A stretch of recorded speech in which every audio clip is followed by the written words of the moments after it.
Good evening my dear friends. இன்னைக்கு UPSC angle ஒரு இன்ட்ரெஸ்டான இந்தியன் பொலிட்டி சப்ஜெக்ட் தான் நம்ம பார்க்க போறோம். இந்தியன் பொலிட்டி அப்படின்னால it's very beginning of that from charter act நம்ம எல்லாருக்குமே தெரியும். ஸோ சாட்ராக்ல வந்து தமிழ்ல பட்டய சட்டம்னு சொல்லுவோம். இது ஒரு 100 ஆண்டுகளா கிட்டத்தட்ட 1757 இருந்து 1857 வரைக்கும். ஸோ கிட்டத்தட்ட 100 ஆண்டுகளாக 16th செஞ்சுரியிலேயே ஈஸ்ட் இந்தியா கம்பெனி வந்து இந்தியாவில் ட்ரேடிங் பர்பஸ்க்காக இனிஷியேட் பண்ணிடுறாங்க இல்லையா. ஸோ ஃப்ரம் தட் பிகினிங்ல இருந்து டில் தட் சிப்பாய் முட்டினி ஆர் த ஃபர்ஸ்ட் இண்டிபெண்டன்ட் வார் இந்த இயர் ஆஃப் 1857 வரைக்கும் ஈஸ்ட் இந்தியா கம்பெனி வந்து அட்மினிஸ்ட்ரேஷன்ஸ்ல அண்ட் பொலிட்டிக்கல் பவர்ஸ்ல என்னெல்லாம் டிஸ்கஸ் பண்றாங்க அப்படிங்கிறது தான் பார்க்க போறோம். ஐ திங்க் இந்த கிளாஸஸ் வந்து 2-3 சாப்டரா பிரிச்சு பார்க்கலாம் நான் நினைச்சிருக்கேன். ஸோ கொஞ்சம் தொடர்ந்து அட்டன் பண்ணீங்கன்னா கொஞ்சம் யூஸ்ஃபுல்லா இருக்கும். Yes. So my first clarification with respect to charter act அப்படின்னு பாத்தீங்க அப்படின்னா, what is the mean of charter act and what is the purpose of the charter act? Charter act means some regularity அப்படிங்கிறது தான். இப்போ சேட்டர் அப்படின்னு பாத்தீங்கன்னா சம் ஆஃப் தி தமிழ்ல பட்டய சட்டம் சொல்றோம் இல்லையா, ரொம்ப ஷார்பஸ்ட், ரொம்ப கிளீனஸ்ட் எக்ஸிகியூஷன் சொல்றது. ஸோ ஒரு ரெகுலாரிட்டியை கிரியேட் பண்றது தான் அண்ட் ப்ராப்பர் அட்மினிஸ்ட்ரேஷனை கிரியேட் பண்றது தான் சாட்ராக்ட் அப்படிங்கிறது. So especially that is 16th century itself. That mean the Queen Elizabeth #1. So in that during that period 16th century itself, the East India Company so has the power and granted to trade that in India. So by way of that Chatract granting into that British Parliament. So British parliament வந்து ஒரு charter வந்து grand பண்ணது மூலியமா தான் east India company வந்து இந்தியாவிலே ஒரு trading பர்பஸ்க்காக வராங்க அப்படிங்கிறது தான். ஸோ இந்த சார்ட்டர் ஆக்டுக்குள்ள டிஸ்கஸ் பண்றதுக்கு முன்னாடி I want to clarify about that the differences in between இல்ல இந்த பிஃபோர் அண்ட் ஆஃப்டர் சொல்றது போல. So what about that before charter act and after charter act? சாட்ராக்டுக்கு முன்னாடியும் சாட்ராக்ட் பின்னாடியும் என்ன மாதிரி விஷயங்கள் அப்டேட் பண்ணியிருக்காங்க. ஸோ தட்ஸ் வை இப்போ யூபிஎஸ்சியை பொறுத்த வரைக்கும் பாத்தீங்க அப்படின்னா இப்போ ஒரு பிரைமரி ஃபேக்ட்ல அப்படியே படிக்கிறதெல்லாம் நம்மளால எழுத முடியறது இல்லை. இப்போ லாஸ்ட் ப்ரீவியஸ் இயர் கொஸ்டின்லாம் ரெஃபர் பண்ணி பார்த்தா உங்களுக்கு தெரியும். We need more then strength on that subject. So already நீங்க சாட்ராக்ட் படிச்சவங்களா இருந்தாலும் ஜஸ்ட் இது லிசன் பண்ணுங்க. நிறைய விஷயங்கள் இந்த டீட்டெயிலாக நான் அப்டேட் பண்ணியிருக்கேன். Yes, let me discuss one by one. My first question very simple. What is the role of the governor prior to the charter act? இப்போ நம்ம எல்லாருக்குமே தெரியும், by way of the regulation act 1773 தான் Governor General of Bengal has been designated as that like name is Lord Varanasi. நம்ம எல்லாருக்குமே தெரிஞ்சதுதான். So before that நார்மலா பாத்தீங்க அப்படின்னா ஃப்ரம் த 16th century இருந்து அவங்க வந்து ட்ரேட் பண்ண வராங்க. ட்ரேட் பண்ண வரும்போது பாத்தீங்க அப்படின்னா ஈஸ்ட் இந்தியா கம்பெனிலேயே சர்வன்ட் சுட் பி அப்பாயிண்டட். இப்போ நார்மலா நல்லா புரிஞ்சுக்கங்க, இட்ஸ் அன் லிமிடெட் ஆர்கனைசேஷன். எப்படி ஒரு கம்பெனில வந்து ஹெச்ஆர் இருப்பாங்க, லேபர்ஸ் இருப்பாங்க, மேனேஜ்மெண்ட் இருப்பாங்க, அக்கௌண்ட்ஸ் டிபார்ட்மெண்ட், ஃபேக்டரி, பேக்கிங், டெஸ்பேட்ச்னு ஒரு பார்ட்டிஷன் ஆஃப் தட் ஆர்கனைசேஷன் இருக்கும். அதே போல East India company initiated by way of the trading is an limited company. But likewise அது in subsequent to that year வந்து பாத்தீங்க அப்படின்னா they have to strengthen their parts of organisation. Likewise பாத்தீங்கன்னா court of director and board of director. So I want to explain about one by one. So before Chatract, the governor of Bengal primarily held administrative power over the Bengal presidency. இப்போ நார்மலா பாத்தீங்கன்னா governor of Bengal, governor of Madras, governor of Agra, governor of Orissa, இந்த மாதிரி என்னென்ன princely ஸ்டேட்ல வந்து admit பண்ணிருக்காங்களோ அது எல்லாமே கவர்னர் வந்து அப்பாயின்மெண்ட் பண்ணிருப்பாங்க.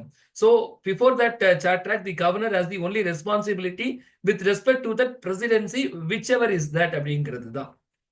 But at the same time, the presidency, so likewise the in that Bengal presidency, so the chief executive of East India Company, so have to report direct to the court of director in England. இப்போ நார்மலா இப்போ court of director அப்படிங்கிற ஒரு organisation நம்ம சொல்றோம், supreme court சொல்றோம், parliament சொல்றோம் இல்லையா. அப்போ ஈஸ்ட் இந்தியாவுடைய ஒரு பார்லிமெண்ட்ல கோர்ட் ஆஃப் டைரக்டர் அப்படிங்கிற ஒரு ஆர்கனைசேஷன், ஸோ தட் மீன் அமைப்பு இல்லையா. ஸோ எப்படி நம்ம இடி டிபார்ட்மெண்ட் சொல்றோம், இன்கம் டேக்ஸ் டிபார்ட்மெண்ட் சொல்றோம் இல்லையா, கவர்மெண்ட் ஆர்கனைசேஷன். ஸோ அப்போ கோர்ட் ஆஃப் டைரக்டருக்கு they have to submit the report. Who is the responsible person? The chief executive of East India Company, the responsible person to submit a report. But what is the role of that governor of that presidency? The governor has the power with respect to civil and military affairs and revenue, so and maintaining political stability. இப்போ நார்மலா பாத்தீங்கன்னா east India company தான், east India கம்பெனிக்குள்ள தான் trading activity நடக்குது, east India கம்பெனிக்குள்ள தான் political activity நடக்குது, ஈஸ்ட் இந்தியா கம்பெனிக்குள்ள தான் சிவில் அண்ட் மிலிட்டரி அஃபேர்ஸ் நடக்குது. இதுவரை புரிஞ்சுக்க முடியுதா? இது எல்லாம் ரெஸ்பான்சிபிள் யாருன்னா ஈஸ்ட் இந்தியா கம்பெனி தான். இல்லையா? சோ அந்த பவர்ஸ்ல என்ன மாதிரி சேஞ்சஸ் ஏற்படுத்துறாங்க அப்படிங்கிறது தான் சாட்ராக்ட். ஒருவேளை இதை எக்ஸ்டெண்ட் பண்ணாம இருந்தா அவங்க இதோட என்ன சொல்றது, சாட்ராக்ட் முன்னாடியே அவங்க இந்தியா வந்து வெக்கேட் பண்ணி போயிருக்கணும். பட் நமக்கு நல்ல நேரமான்னு இந்த கெட்ட நேரமான்னு தெரியல. So they have to extend their rights and as a territorial site into that in India as a possession அப்படிங்க நம்ம எக்ஸ்பிளைன் பண்ணலாம். இப்போ நார்மலா பாத்தீங்க அப்படின்னா, சோ சாட்ராக்ட் முன்னாடி வரைக்கும் கவர்னர் ஜெனரல், தட் மீன் ஒரு பிரசிடென்சி கூடிய கவர்னருக்கு வந்து பாத்தீங்க அப்படின்னா civil and military and also collecting revenue and political stability அப்படிங்கறத எக்ஸ்பிளைன் பண்றாங்க. இது எல்லாமே western into that East India கம்பெனிக்குள்ளதான் இருக்கு. So but all the expenses and all the salaries and day to day affairs has been maintain by the East India company. பட் இதோட report எல்லாமே எங்க போகும் அப்படின்னா court of directors in that England. அப்போ கவர்மெண்டே என்ன பண்றாங்கன்னா ஒரு ஆர்கனைசேஷனுக்கு ஈஸ்ட் இந்தியா கம்பெனி மாதிரி இருக்கக்கூடிய ஒரு ஆர்கனைசேஷனை ரெகனைஸ் பண்ணி with political and also civil and military affairs granting them to trade and also attain some diwani அப்படிங்கிறது தான். ஏன் அந்த அட்டைன் திவானி அப்படிங்கிறது ஒரு இன்ட்ரெஸ்டான கேரக்டர் தான். ஸோ இப்போ சாட்ராக்ட் முன்னாடி வரைக்கும் நம்ம சில விஷயங்கள் தெளிவுபடுத்தணும். So I want to explain about that why that East India Company has the right to obtain that diwani. இப்போ நார்மலா பாத்தீங்கன்னா ஒரு பொருள் நம்ம வாங்குறோம் அப்படின்னா அதுல இன்னைக்கு சேல்ஸ் டாக்ஸ், அப்போ ஜிஎஸ்டி, ஸோ நிறைய நம்ம டாக்ஸஸ் இன்கார்பரேட்டட் இல்லையா? ஸோ சென்ட்ரல் எக்ஸஸ் டாக்ஸ் எல்லாம் நிறைய இன்கார்பரேட் பண்ணி நம்ம பண்றோம். ஸோ அப்போ இன்னைக்கு ஈஸ்ட் இந்தியா கம்பெனி வந்து ஒரு இன்டர்நேஷனல் கம்பெனி வந்து ஒரு இன்னொரு நேஷன்ல பொருளை ட்ரேட் பண்ணும்போது what type of the tax has been levied அப்படிங்கறது அவங்க ரேஷியோ பண்றாங்க. But the tax levied is totally differ from the Diwani. So Diwani ஏன் அங்க உங்களுக்கு கலெக்ட் பண்ண அதிகாரம் கிடைக்குது அப்படிங்கறத நம்ம கொஞ்சம் டீட்டெயிலா தெரிஞ்சுக்கலாம். இது வரைக்கும் தான் கன்ஃபியூஸ் இருக்கா? ஒரு 5 நிமிஷம் பேசியிருக்கேன். இது வரைக்கும் தான் டவுட் இருக்கா சுகான் பிரியங்கா? எஸ். சரி, நம்ம ஒன்றும் டிஸ்கஸ் பண்ணல. சாட்ராக்ட் முன்னாடி என்ன, ஒரே ஒரு சாட்ராக்டை டிஸ்கஸ் பண்ண போறோம். அதுல என்ன ஃபீச்சர்ஸ் இருக்கு அப்படின்னு சொல்லி. ஸோ பிஃபோர் சாட்ராக்ட் முன்னாடி the role of the governor we have discussed very clear. What is role அப்படின்னு டிஸ்கஸ் பண்ணிட்டோம். And second point, so in what way and who has granted the power to the East India Company to obtain or collect the Diwani அப்படிங்கிறது தான். ஒரு பொருளை trade பண்ணதான் அதிகாரம் இருக்கு. ரொம்ப கிளியரா சொல்லிட்டாங்க. East India company had only the executive right of trading in India. East India கம்பெனிக்கு முதல்ல கொடுக்கப்பட்ட அதிகாரம் என்னன்னு பாத்தீங்க அப்படின்னா executive right of trading only. So executive right of trading compressed with that civil, military and collecting revenue and political stability in that before சாட்ராக்ட்.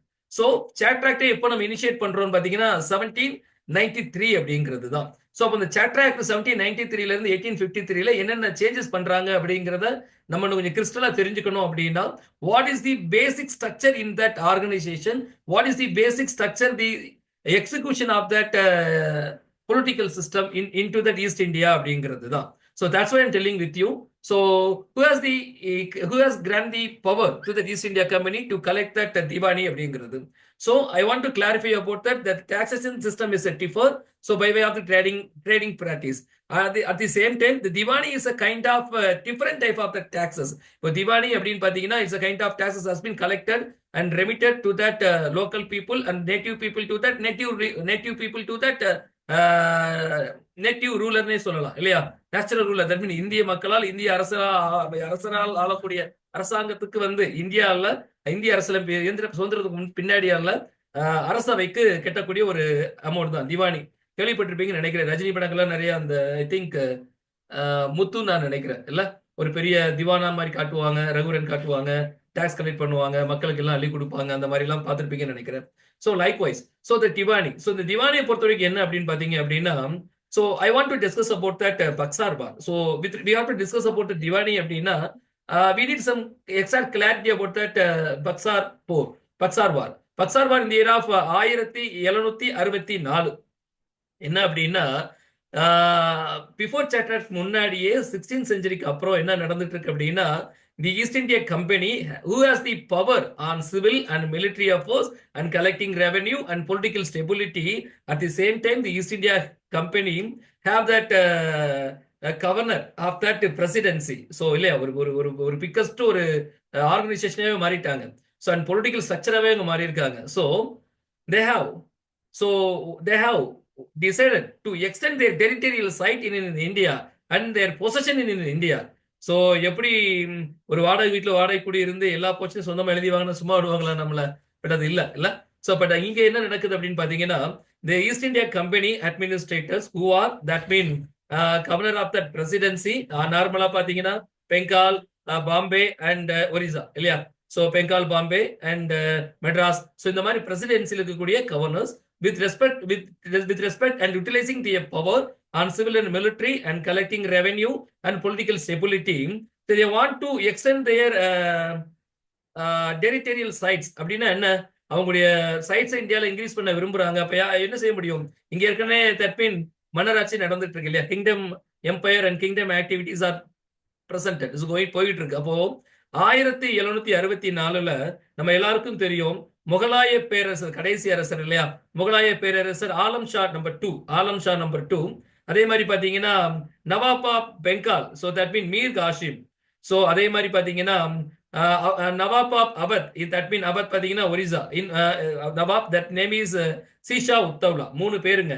So Alam Shah, அதே மாதிரி Mir Qasim and Shuja ud-Daula. So இந்த 3 பேரும் ஒரு ஜாயிண்ட் டுகெதரா இந்த டெரிட்டரியல் சைட்ஸை வந்து ஈஸ்ட் இந்தியா கம்பெனி எக்ஸ்டெண்ட் பண்றத தடுத்து நிறுத்தணும் அப்படிங்கிறதுக்காக ஒரு வார் பண்றதுதான் பக்சார். இது வந்து பக்சார் அப்படிங்கிறது நடக்குது இல்லையா ஒரிசா? சோ பக்சார் வார் நம்ம சொல்றோம். சோ இந்த பக்சார் வார்ல பாத்தீங்கன்னா ஆப்போனன்ட் ஈஸ்ட் இந்தியா கம்பெனி இந்த பிரசிடென்சி கவர்னர் யாருன்னு பாத்தீங்க அப்படின்னா ரொம்ப டஃபஸ்ட் பர்சன் தான் இல்லையா? கேள்விப்பட்டிருப்பீங்க நான் நினைக்கிறேன், ராபர்ட் கிளைவ். ஸோ ரொம்ப சவாலான ஒரு கேண்டிடேட். ஸோ இந்த வார்ல வந்து அன்பார்ச்சுனேட்டா நம்ம தோத்துறோம். ஸோ த ரிசல்ட் என்னன்னு பாத்தீங்கன்னா ended with result of Allahabad treaty in the year of 1765, 1765. எக்ஸாக்டா சொல்லணும் அப்படின்னு பாத்தீங்கன்னா பக்சார் வார் எப்போ ஆரம்பிச்சது அப்படின்னா 22/10/1764. So October 22, 1764, the Buxar war started. It's ended by the Treaty of Allahabad on the date of 12th August 1765. So the Treaty of Allahabad extends என்னன்னா gave the more power to the East India Company. So to collecting the Diwani. So இதுவரைக்கும் அவங்க trading மட்டும் தான் பண்ணிட்டு இருந்தாங்க. இனிமேல் மக்கள் வந்து நார்மலா முகலாய பேரரசு that mean Alam Shah number 2 அவருக்கு பே பண்ணியிருந்த டாக்ஸ், அதே மாதிரி அவத் நவாப் தட் மீன் சீஜா உத்தவ்லா பீகாரை பொறுத்த வரைக்கும், ஸோ அதே மாதிரி பார்த்தீங்கன்னா பெங்காலை பொறுத்த வரைக்கும் ஸோ மீர் காசிம். ஸோ இப்போ இவங்களுக்கெல்லாம் மக்கள் பே பண்ணியிருந்த டாக்ஸை வந்து டைரக்டா கலெக்ட் பண்ணக்கூடிய அதிகாரம் யாருக்கு கிடைக்குது அப்படின்னா பிரிட்டிஷ் கவர்மெண்ட்டுக்கு கிடைக்குது by way of the East India company. இதுவரைக்கும் பிரிட்டிஷ் கவர்மெண்ட் டைரக்டா இந்தியாவில் எதுவும் எம்பவர் பண்ணல. So through that East India Company, they are proceeded likewise that civil, military and revenue and political stability. 4 character தான். நல்லா யோசிச்சுக்கோங்க, ரொம்ப கிளியரான பாயிண்ட். ஸோ அதே போல பாத்தீங்க அப்படின்னா ஸோ இதுக்கப்புறம் முகலாயர் எம்பையர் வந்து டினஸ்டி வந்து கொஞ்சம் க்ளோஸ் அவுட், அது முடிஞ்சு போச்சு. ஸோ எல்லா ரைட்ஸ் வந்து vested to that East India company collecting the diwani இல்லையா? ஸோ அப்போ இங்க இருந்து diwani has been collected by way of that Allahabad treaty from the year 1765, 1765 இருந்து இதை கலெக்ட் பண்ணக்கூடிய அதிகாரம் யாருக்கு இருக்கு? ஈஸ்ட் இந்தியா கம்பெனிக்கு கிடைக்குது. ஸோ இந்த அதிகாரத்தை வந்து எப்படி அவங்க கலெக்ட் பண்றாங்க, இந்த பொலிட்டிக்கல் ஃபங்க்ஷன், கமர்ஷியல் ஃபங்க்ஷனை எப்படி அவங்க மெயின்டைன் பண்றாங்க, இதை ஸ்டெபிலிட்டி பண்றதுக்காக கிரியேட் பண்ணப்பட்டது தான் என்ன அப்படின்னா சார்ட்டர் ஆக்ட். இது வரைக்கும் புரிஞ்சுதா? நல்ல ஸ்டோரி புரிஞ்சிருப்பீங்கன்னு நான் நினைக்கிறேன். இதை கேட்க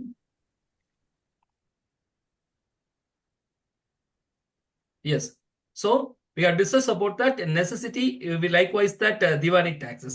So இதுக்கப்புறம் என்னன்னு பாத்தீங்க அப்படின்னா எப்போ திவானி கலெக்ட் பண்ணலாம் நம்ம முடிவு பண்ணிட்டாங்களோ, ஈஸ்ட் இந்தியா கம்பெனி முடிவு பண்ணிட்டாங்களோ, there will be some irregularity and squirrel and debate எல்லாமே இருக்கும் இல்ல? ஸோ அப்போ டு ரிசார்ட் தட் இப்போ நார்மலா இப்போ நம்ம டேக்ஸ் பே பண்ணும்போது இப்போ ரீசெண்டா கூட இப்போ பேன் கார்டை வந்து ஆதார் நம்பரை பேன் கார்டில் ஆதார் நம்பரை லிங்க் பண்ணுங்கன்னு சொன்னாங்க. சப்சிக்வெண்ட் பண்ணாதவங்களுக்கு இப்போ பண்ணீங்கன்னா 1000 rupees வினாலிட்டி. ஸோ அப்போ இந்த மாதிரி நிறைய execution of that powers in civil and also collecting revenue, lot of dispute has been arise.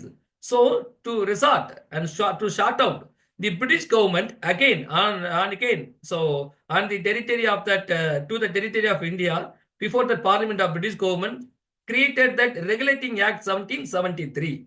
So இது வந்து ஏத்துக்கவே முடியல இல்ல, யாருக்காக சம்மந்தம் இல்லாம யாரோ ஒருத்தர் இல்ல. ஸோ பட் என்ன அப்படின்னா ஸோ கலெக்டிங் ரெவன்யூல அவங்களுக்கு என்ன ஸ்டெபிலிட்டி இல்லாம இருக்கு, அதை எப்படி கரெக்ட் பண்ணலாம், அதே வகையில பாத்தீங்கன்னா ஈஸ்ட் இந்தியா கம்பெனியோட பவர்ஸ் வந்து எப்படி கண்ட்ரோல் பண்ணலாம் அப்படிங்கிறத ரெகுலேட்டிங் ஆக்ட் ரொம்ப கிளியரா எக்ஸ்பிளைன் பண்றாங்க. I want to say simple words about that regulating act of 1773. So இது enacted the control and regulate the affairs of the company act. நார்மலா கம்பெனிக்கு என்ன பவர் இருக்குங்க? ஸோ நார்மலா இப்போ வந்து நம்ம என்ன பவர் தெரிஞ்சுக்கிட்டோம்? So before that charter act முன்னாடி, தட் மீன் ரெகுலேட்டிங் ஆக்ட் முன்னாடி நம்ம சொல்லலாம். So charter act 1773 regulating act முன்னாடி பாத்தீங்க அப்படின்னா the East India Company have only the executive rights. For what executive rights? With respect to the trading commodity only. But later that they have the rights to collect the Diwani taxes, and to resolve that issues, the Regulation Act has been enacted to control and regulate the affairs of the company of that. அப்படிங்கிறது தான். இப்போ நார்மலா பாத்தீங்க அப்படின்னா இப்போ regulating ஆக்ட்ல ரெண்டா நம்ம பிரிக்கிறோம். எப்படி பிரிக்கிறோம் அப்படின்னா political and administrative functions. So அதே மாதிரி இது சென்ட்ரலைஸ்டு ஒரு அட்மினிஸ்ட்ரேஷன் உருவாக்குறாங்க. எப்படின்னு பாத்தீங்கன்னா இந்த பிரசிடென்சி ரைட்ஸ் இருக்க வரைக்கும் ஒவ்வொரு கவர்னரும் ஒவ்வொரு வகையான ரெவன்யூ கலெக்ஷன்ல எப்படி நம்ம பாக்குறோம், இந்த ரெவன்யூ கலெக்ஷன்ஸ் வந்து முதல்ல எங்க கிடைக்கப்படுதுன்னா என்ன பக்சார் வேறு பாத்தீங்க அப்படின்னா ஸோ பீகார், பெங்கால், அதே மாதிரி பாத்தீங்கன்னா ஒரிசா, இந்த 3 இடங்கள் தான். ஸோ அப்ப இந்த 3 இடங்கள்ல வந்து ஸோ பீகார், பெங்கால், ஒரிசா, ஸோ இந்த 3 இடங்கள்ல வந்து இந்த ரெவன்யூ கலெக்ட் பண்ணக்கூடிய அதிகாரம் அலகாபாத் ட்ரீட் மூலியமா ஈஸ்ட் இந்தியா கம்பெனி கிடைக்கிறதுனால ஸோ அந்த இருக்கக்கூடிய ஒரு சென்ட்ரலைஸ்ட் அட்மினிஸ்ட்ரேஷன் உருவாக்கலாம். எப்படி? So governor of Bengal, governor of Bihar, governor of Orissa and subsequent governor of Madras and governor of Bombay, இவங்க எல்லாத்துக்கும் சேர்ந்து ஒரு centralised revenue collecting administrator create பண்ணலாம். So still we are under that organization of the East India Company. That company has been administrative by the British government. 1773 வரைக்கும் east India company மூலியமா தான் அவங்க இன்னும் த்ரூ பண்ணிட்டு இருக்காங்க அப்படிங்கிறது தான். ஸோ அப்போ ரெகுலேட்டிங் ஆக்ட் மூலியமா என்ன சொல்றாங்க அப்படின்னா இதை ஒரு அட்மினிஸ்ட்ரேஷனை சென்ட்ரலைஸ்டு பண்ணலாம். ஸோ சென்ட்ரலைஸ்டு பண்ணலாம் அப்படின்னா இந்த governor general existing post already இருக்கட்டும், அதே போஸ்ட் என்ன பண்றாங்க அப்படின்னா கவர்னர் ஜெனரல் ஆஃப் பெங்கால் அப்படின்னு ஒரு போஸ்ட்டை வந்து ரீடிசைன் பண்றாங்க. பண்ணிட்டு இந்த governor of Madras, governor of Bengal, governor of Agra, governor of Orissa, governor of Bihar, எல்லா presidency presidency governors all are responsible with respect to the administration of the centralized in that Governor General of Bengal. The first Governor General of Bengal that you know very well, Varanasi, that means Varanasi, I'm sorry, Varanasi. So வாரணாசிக்கு நம்ம சொல்றோம் அவர் தான் வந்து appoint பண்ணி பிடிச்சாங்க, அவர் தான் governor ஜெனரலா மாறுறாருன்னு சொல்றோம். Some power has been. இப்போ நார்மலா பாத்தீங்கன்னா இவ்வளவு நாளும் அதிகாரம் எல்லாம் 73 வரைக்கும் யாருக்கு அதிகாரம் இருந்தது? ஈஸ்ட் இந்தியா கம்பெனி அது monopoly function on it's trade and administration. அவங்க ட்ரேட் பண்ணாலும் அது நிர்வாகம் பண்றதுல மிலிட்டரி அண்ட் சிவில் பவர்ஸ்ல வந்து they played a monopoly functions. But later that the power has been restricted by way of the Regulating Act, and the power has been reduced, and the power has been impacted, and the power has been taken over. So by way of the Charter Act, அவ்வளவுதாங்க. இப்போ உங்களுக்கு வித்தியாசம் புரியும். Regular ஆக்ட்ல என்ன நடக்குது, charter ஆக்ட்ல என்ன நடக்குது. Charter ஆக்ட்ல வந்து என்ன பண்றோம், அந்த power of that East India company granted to East India Company again taken over to that British government directly. So by kind of that Charter Act from the year of 1793 to 1853 வரைக்கும். But regulating acts is kind of differ. It restricted the power of the East India Company. That is the initial steps towards that administration enacted by that British government. British government வந்து ஒரு administration டைரக்டா எடுக்கிறாங்க, ஒரு சட்டம் ஒரு administration டைரக்டா pass பண்ண நினைக்கிறாங்க அப்படின்னா அதை நம்ம என்ன சொல்லலாம் அப்படின்னா ரெகுலேட்டிங் ஆக்ட் நம்ம தெளிவுபடுத்தலாம். சரிங்களா? So some future of the regulating act பொறுத்த வரைக்கும் நம்ம தெளிவுபடுத்தணும். It has recognized political and administrative body. அதே மாதிரி Governor of Bengal was designated as the Governor General of Bengal and created Executive Council and with 4 members. So Governor General of Bengalக்கு வந்து General of Bengal announce பண்ணியாச்சு இல்லையா? அவர் Executive Council. The Executive Council is a kind of legislature on that territory site of India. India is a territory site on behalf of that British government பொறுத்த வரைக்கும் India is colonial side, territorial sides. அப்போ இங்க இருக்கக்கூடிய ஒரு lieutenant ஒரு governor தான் என்ன பண்றாரு அப்படின்னா எஸ்டிடி கவுன்சில் லெஜிஸ்லேச்சர் ஃபார்ம் பண்றாங்க. ஸோ அதன் மூலியமா நிறைய ரெப்ரசன்டேஷனை பிரிட்டிஷ் கவர்மெண்ட்டுக்கு எக்ஸ்டெண்ட் பண்றாங்க. ஸோ அது வேணுமா வேண்டாமா சப்சிக்வெண்ட் ஆக்ட் மூலியமா அது வந்து அட்மினிஸ்ட்ரேஷன் ப்ரொசீடிங் அண்ட் ப்ரோலாங்ட் அப்படிங்கிறது தான். ஸோ அதே மாதிரி பார்த்தீங்கன்னா establishment of supreme court year of 1774. These are some highlight facts in that regulating act. அதே மாதிரி பாத்தீங்க அப்படின்னா it strengthened the control it strengthened the control of the British government over the East India Company by requiring court of director to report on its revenue. இப்போ நார்மலா வந்து என்ன பண்ணிட்டு இருந்தோம்? ஸோ கோர்ட் ஆஃப் டைரக்டருக்கு வந்து யார் ரிப்போர்ட் பண்ணுவா? So executive of the East India company. But இங்க என்ன பண்றோம் அப்படின்னு பாத்தீங்கன்னா அதை இன்னும் ஸ்ட்ரென்தன் பண்றாங்க. The strengthen the control of the British government over the East India Company by requiring court of directors to report on its revenue, civil and military affairs in India. இத பத்தி ரிப்போர்ட்ஸ் வந்து court of directors கொடுக்கணும் அப்படிங்கிறது. ஏன்னா court of director has been framed into that India. முதல்ல வந்து எங்க அனுப்பிச்சிட்டு இருந்தாங்க? நம்ம வந்து பிரிட்டிஷ்க்கு அனுப்பிச்சிட்டு இருந்தோம். பட் ரெகுலேஷன் ஆக்டுக்கு அப்புறம் பாத்தீங்கன்னா it was formed that court of director in India in the year of 1774. So it has been scrutinized and every fact and every year. So the report has been submitted. இல்ல so நார்மலா எங்க இந்தியால இருந்து நம்ம Britain போய் report review ஆகி வர்றதுக்கும் இந்தியாலே quota director ஒரு ஆர்கனைசேஷன் பண்ணி அதுல ரிவ்யூ பண்ணி வரதுக்கு நிறைய டிஃபரன்சஸ் இருக்கு.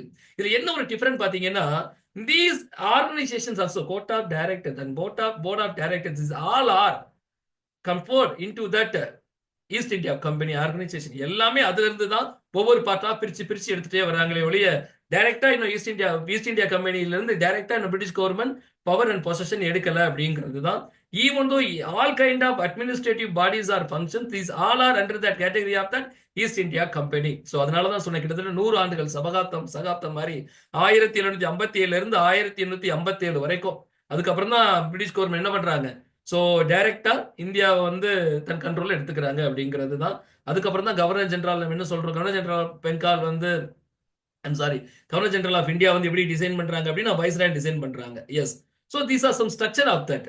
ஸோ அதே மாதிரி பாத்தீங்கன்னா Pitt's India act is one kind of that administration is designed into that commercial function and is political function. So company power இப்போ எப்படி பிரிஞ்சு போது பாத்தீங்கன்னா அஸ் அ டபுள் கவர்மெண்ட் மாதிரி ஒரு கம்பெனியை வந்து ஆர்கனைசேஷனை ரெண்டா பிரிக்கிறாங்க. எப்படின்னு பாத்தீங்கன்னா one kind is a commercial function, another kind is a political function. So they create a new body of board of control. அங்க என்ன சொன்னோம்? முதல்ல court of director located at Britain. So அங்கதான் ரிப்போர்ட் கொடுத்துட்டு இருந்தோம். லேட்டர் தான் இந்தியாவிலே form பண்ணியாச்சு. அகைன் 1784ல ஸோ பிட்ஸ் இந்தியா ஆக்ட் மூலியமா created a new body of board of control. So அப்படியே கிரியேட் பண்றாங்க. ஸோ அப்போ இந்த board of control member and court of control members has been all are appointed. So through the advice of that and administrative power of that legislative executive கவுன்சிலோட members அவங்க எல்லாம் பரிந்துரைத்தின் பேரில் governor general of Bengal appoint பண்ணதுக்கு அப்புறம் தான் இது initiate பண்ண முடியும் அப்படிங்கிறது தான். Because the governor general of Bengal have the full administrative body with respect to that military and civil and revenue and so எல்லா பவர்ஸும் அவருக்கு இருந்தது அப்படிங்கிற revenue civil and military powers. So அதே போல பாத்தீங்க அப்படின்னா சாட்ராக்ட். ஸோ இப்போ இந்த காலகட்டங்களில் 1784ல so East India company has been function like a mode. இப்போ உங்களுக்கு இதுவரை புரிஞ்சதா பிரியங்கா அண்ட் சுகா மேம்? நம்ம 16th செஞ்சுரியில இருந்து அப்படியே மெதுவா டிராவல் பண்ணி எங்க வந்திருக்கோம் அப்படின்னா 1793க்கு வந்திருக்கோம். சரியா?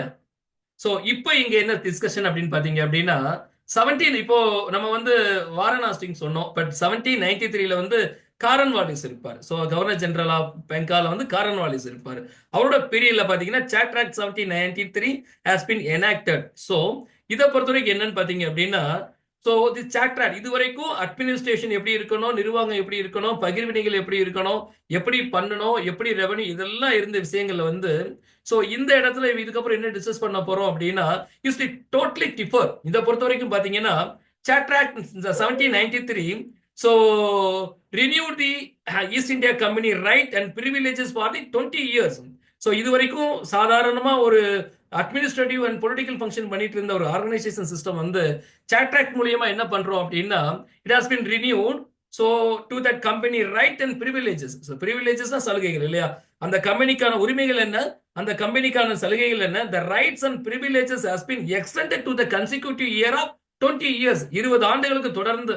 ஸோ இங்க இருந்தா நம்ம சாட்ராக்டை டிஸ்கஸ் பண்றோம். சாட்ராக்ட் 1 அப்படி பாத்தீங்கன்னா 1793 and 1813 and 1833 then 1853.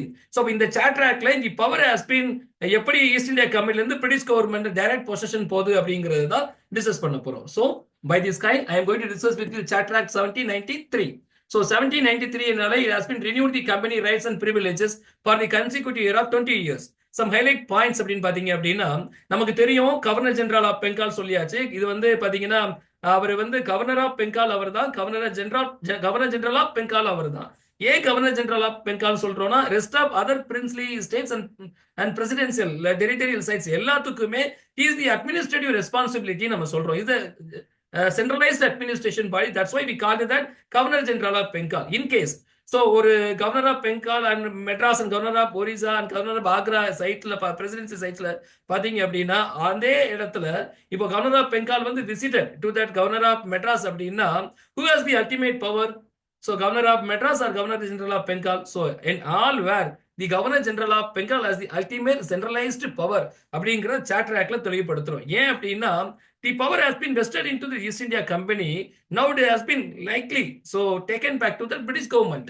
மெல்ல அப்படியே எடுக்கிறாங்க. முதல்ல ஈஸ்ட் இந்தியா கம்பெனியை பொறுத்த வரைக்கும் board of director, court of directors form பண்ணி அவங்களுக்கு நிறைய rights and privileges vested. So ஆனா பட் சாட்ராக்ட் மூலமா என்ன பண்ணிட்டோம் அப்படின்னா எல்லா பவர்ல maximum power has been vested into the governor general of Bengal அப்படிங்கிறது தான் is initiation to that control on that affair of that East India company அப்படிங்கிறது தான். So my first point, the Governor General was granted extensive power over the subordinate presidency. You can clearly understand. Second point, the Governor General power over the ruling the council was affirmed. இப்போ executive council 4 பேர் இருக்காங்க, அவங்க வந்து ஒரு bill pass பண்றாங்க அப்படின்னு பட்சத்துல அந்த பில்லை வந்து ரிஜெக்ட் பண்ணவும் அதிகாரம் யாருக்கு இருக்குன்னா கவர்னர் ஜெனரலுக்கு இருக்கு அப்படிங்கிறது தான். 1793 இந்த governor general of India that mean lord Cornwallis இல்ல சரிங்க. ரெகுலேஷன் ஆக்ட்ல வாரணாசிங் சொன்னோம். Charter act 1793 lord Cornwallis பேர் மறந்துட வேணா ஞாபகம் வச்சுக்கோங்க. ஸோ அதே மாதிரி பக்சார் வரையும் தெளிவுபடுத்திருக்கேன், அதை ஞாபகம் வச்சுக்கோங்க. One more fact, the royal approval was mandated for the appointment of the governor general. So the governors and the commander in chief. Who is the commander in chief அப்படின்னா the almost that governor general of India, sorry, governor general of Bengal is that commander in chief. அவரும் அவருக்கு தான் இல்லையா? சரிங்க. So the act continued the company rule over the British territory in India. So company rule பொறுத்த வரைக்கும் is extended into the 20 years. So in another video Marthi என்ன discuss பண்ண வேண்டியிருக்கும் with respect to that company rule of East India Company என்ன discuss பண்ண வேண்டியிருக்கும் இல்லையா? company rule என்ன, what is the trading and administrative formality with respect to that East India Company. So on the territory sites of in India அவங்க லாங்குவேஜ்ல சொல்லணும் அப்படின்னா அதே மாதிரி பாத்தீங்கன்னா the company dividends were allowed to be raised to 10%. இப்போ நார்மலா என்னன்னு பாத்தீங்கன்னா ஃபர்ஸ்ட் டேபிள் சொன்னேன், கம்பெனி எல்லா எக்ஸ்பென்சஸ் போக அந்த ஈஸ்ட் இந்தியா கம்பெனிக்குள்ள தான் ட்ரேடிங் நடக்குது, அந்த ஈஸ்ட் இந்தியா கம்பெனிக்குள்ள தான் போர்ட் ஆஃப் கண்ட்ரோல் இருக்குது, அந்த ஈஸ்ட் இந்தியா கம்பெனிக்குள்ள தான் கோர்ட் ஆஃப் டைரக்டர் இருக்காங்க, அந்த ஈஸ்ட் இந்தியா கம்பெனிக்குள்ள தான் so governor general of Bengal இருக்காரு, அந்த ஈஸ்ட் இந்தியா கம்பெனிக்குள்ள தான் கமாண்டர் இன் சீஃப் இருக்காரு, அந்த ஈஸ்ட் இந்தியா கம்பெனிக்குள்ள தான் பிரின்ஸ்லி ஸ்டேட்ஸா இருக்கக்கூடிய அனைத்துடைய கவர்னர்ஸும் இருக்காங்க. So and other servants with respect to that polity and administration and other servants in East India company. So vested for all the salary and allowances எல்லாமே போக எவ்வளவு 10% வந்து என்ன கொடுக்கணும் அப்படின்னா dividend to be allowed to the 10% சொல்லியாச்சு. So அதே மாதிரி பாத்தீங்கன்னா governor general was given more power. So அதே மாதிரி பாத்தீங்கன்னா Governor General absence from Bengal, he could appoint a vice president from among the civilian member of that council அப்படிங்கிறது தான் இல்லையா? So some of the future with respect to the Charter Act அப்படிங்கிறது தான். The senior company official were barred from leaving India without permission. After all expenses, the company had to pay the British government 5 lakh British pound from the Indian revenue annually. இந்திய revenue வந்து எல்லா செலவுகளையும் போக வருடத்திற்கு 5 lakh pounds வந்து கொடுக்கணும் அப்படிங்கிறது தான். So the salary of the staff and the board of control were also now charged to the company. அப்போ பிரிட்டிஷ் கவர்மெண்ட் எந்த பட்ஜெட்டை கலெக்ட் பண்ணல, ஈஸ்ட் இந்தியா கம்பெனி பட்ஜெட்ஸ்ல இருந்து has been fully administrated அப்படிங்கிறது தான். So this kind of the Charter Act 1793 have the power. சிம்பிளா சொல்லணும் அப்படின்னா by way of Charter Act 1793 the East India Company has renewed its rights and privileges to the consecutive year of 20 years with some special features. அவ்வளவுதாங்க. புரிஞ்சுதுங்களா? Sir once again small review மாதிரி கொடுத்தா கொஞ்சம் பெட்டரா இருக்கும் சார். சார்ட்டர் ஆக்ட் மட்டும் sir. Charter ஆக்டை பொறுத்த வரைக்கும் 1793 சார்ட்டர் ஆக்டை பொறுத்த வரைக்கும் the power of the East India company with respect to the rights and privileges has been extended to 20 years. இப்போ ஈஸ்ட் இந்தியா கம்பெனிக்கு வந்து ஆரம்ப காலத்துல இருந்து என்னென்ன பவர் கொடுத்துருக்கான்னு டிஸ்கஸ் பண்ணிட்டே இருந்தோம். அப்புறம் 19th செஞ்சுரியில இருந்து பிஃபோர் தட் பக்சார் வாரா இருக்கட்டும், ரெகுலேஷன் ஆக்டா இருக்கட்டும், பிட்ஸ் ஆக்டா இருக்கட்டும். ஸோ இதுக்கு அப்புறம் சார்ட்டர் ஆக்ட் மூலியமா என்ன சொல்ல வர்றாங்க அப்படின்னா, அவங்களுடைய ரைட்ஸ் அண்ட் ப்ரிவிலேஜஸ் வந்து என்ன பண்றாங்கன்னா 20 ஆண்டுகளுக்கு நாங்க எக்ஸ்டெண்ட் பண்றோம். அந்த ரைட்ஸ் அண்ட் ப்ரிவிலேஜஸ்ல என்னென்ன சேஞ்சஸ் இருக்கு அப்படிங்கிறது தான் அந்த கீழே ஒரு 13 பாயிண்ட் லிஸ்ட் பண்ணிருக்கேன் இல்லையா. These are changes. இதெல்லாம் இல்ல இப்ப இருக்கு அப்படிங்கிறது தான். இப்போ சாட்ராக்ல வந்து இப்போ ஒரு ஒன்றும் இல்லாம ஒரு ஆர்கனைஸ்ல 5 பேர் இருக்காங்க. ஒரு ஹெச்ஆர் இருப்பாரு, ஒரு மேனேஜர் இருப்பாரு, ஒரு ஜெனரல் மேனேஜர் இருப்பாரு, ஒரு அக்கவுண்ட்ஸ் மேனேஜர் இருப்பாரு. ஸோ இந்த 5 ஒரு மேனேஜிங் போர்ட் ஆஃப் டைரக்டர் இருப்பாங்க. இவங்க எல்லாருக்குமே ஒவ்வொரு பவர் ஹாஸ் பீன் வெஸ்டட். எல்லாருக்கும் ஒரு பவர்ஸ் இருக்கும். பட் அந்த பவர் சில ஆல்டர்னேட் பண்ணுவாங்க இல்லையா. இப்போ ஜெனரல் மேனேஜர் வந்து சக்குன்னு ரிலீவ் ஆயிட்டு என்ன பண்ணுவாங்க, அக்கௌண்ட்ஸ்க்கு ஒருத்தரை வந்து ஜெனரல் மேனேஜரா பண்ணலாம், அல்லது ஃபேக்டரி இருக்கக்கூடிய ஒரு மேனேஜரை ஜெனரல் மேனேஜரா ப்ரொமோட் வருவாங்க. சில ஃபேக்டரி என்ன பண்ணுவாங்க அப்படின்னா, is an accounts manager, is an additional charge of that factory அப்படின்னு சொல்றோம் இல்லையா, அண்ட் ஹெச்ஆர் சொல்றோம் இல்லையா. அது போல இந்த சார்ட்டர் ஆக்ட் மூலியமா ஈஸ்ட் இந்தியா கம்பெனிக்கு கொடுத்திருக்கக்கூடிய rights with respect to that revenue, military and political, இந்த ரைட்ஸ்ல சில மாடிஃபிகேஷன் கொடுக்குறாங்க. அந்த மாடிஃபிகேஷன்லாம் எப்படி இருக்கு அப்படின்னா, இந்த ரைட்ஸ் எல்லாமே இன் ஃபியூச்சர்ல பிரிட்டிஷ் கவர்மெண்ட் டைரக்டா எடுக்கிறது மாதிரி இருக்கு. அதை ஸ்லெக்கிங் கொஞ்சம் கொஞ்சமா மாத்தி கொண்டு போறாங்க அப்படிங்கிறது தான். ஸோ இந்த சார்ட்டர் ஆக்ட்ல அப்படி என்ன ஸ்பெஷல் பவர் அப்படின்னா, நம்ம சென்ட்ரலைஸ்டு ஒரு ஆர்கனைசேஷன் நம்ம சொல்றோம், கவர்னர் ஜெனரல் ஆஃப் பெங்கால். அதுல கவர்னர் ஜெனரல் ஆஃப் பெங்காலுக்கு தான் அதிகமான ரைட்ஸ் கொடுக்குறாங்க. அதுல எக்ஸிக்யூட்டிவ் கவுன்சில் வந்து ஒரு லெஜிஸ்லேட்டிவ் பாடியா ஃபங்க்ஷன் ஆனா கூட the ultimate decision is that has been taken by the governor general of Bengal அப்படிங்கிறது.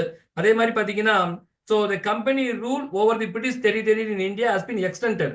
இப்போ நார்மலா அவங்க ஆக்ரா இருக்கும், இதுக்கப்புறம் வந்து அவங்க வாராங்கல் சைட்டை எக்ஸ்டெண்ட் பண்ணாங்கன்னா அங்கேயும் ஈஸ்ட் இந்தியா வந்து என்ன பண்ணிக்கலாம், ட்ரேட் பண்ணிக்கலாம். இப்போ ஆரம்ப காலங்கள்ல எப்படி இருக்கு அப்படின்னு பாத்தீங்கன்னா, இது அவங்கள என்ன சொல்லல அப்படின்னா, அவங்களுடைய extending the trading is has not been resisted அப்படிங்கிறது தான். இப்போ பெங்கால் பண்ணிக்கலாம், மദ്രാஸ் பண்ணிக்கலாம், பாம்பே பண்ணிக்கலாம், ஒரிசா பண்ணிக்கலாம், பெங்கால் பண்ணிக்கலான் இருக்கு.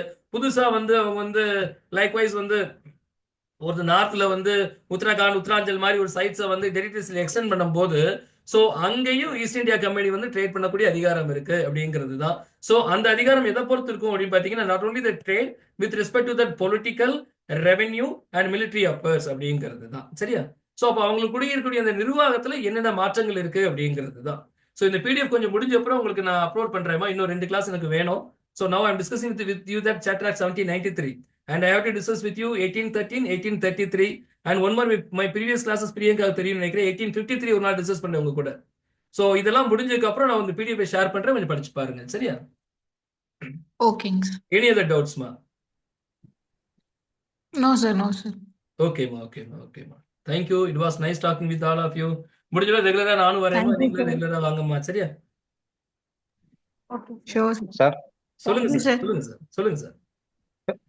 This is Muthukrishnan sir. நம்ம ரெகுலர் வீடியோஸ் வந்து டாபிக் வைஸ்ல இல்லாமல் கொஞ்சம் சிலபஸ் வைஸ் வந்து ரெகுலராக வந்து டே டு டே வந்து நம்ம ஆர்டர் ஷெட்யூல் டைம்ல போனால் இன்னும் கொஞ்சம் பெட்டரா இருக்கும்னு கொஞ்சம் தோணுதுங்க சார். சப்ஜெக்ட் வைஸுங்களா சார்? ஆமாங்க சார். இப்போ வந்து